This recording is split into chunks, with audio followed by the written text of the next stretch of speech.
Ikot-ikot nga muna tayo guys, papunta sa may Rockwell.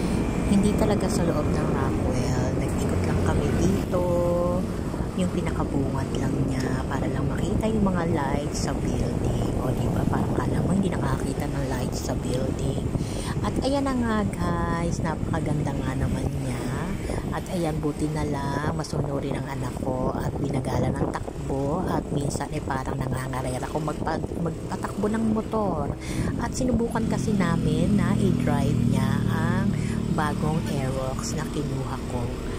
At ayan na nga guys, mabuti mabagal ang kanyang patakbo. Naisipan ko nga, nayayain siya na mag-ikot kami at ako'y nababagot na sa bahay. Buti naman at pumayag. Ayan guys, habang papalapit tayo ng papalapit sa may Rockwell.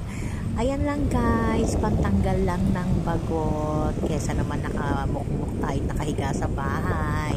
At wala tayong pasok ngayon. At siya nga pala guys, advance Merry Christmas sa inyo. Ayan guys, para lang pampawala ng bagot, mag-ikot-ikot tayo. At wala naman kasi tayong pera pang shopping. Kaya mag-ikot-ikot na lang tayo guys, diba? O ayan na, malapit na kami umikot pabalik. Akala ko naman idediretso siya. Yun pala, mali ako sa aking akala. Ayan guys. Malapit na kami bumalik, mag-U-turn. At yan lang pala ang aming iikutin. Pero okay na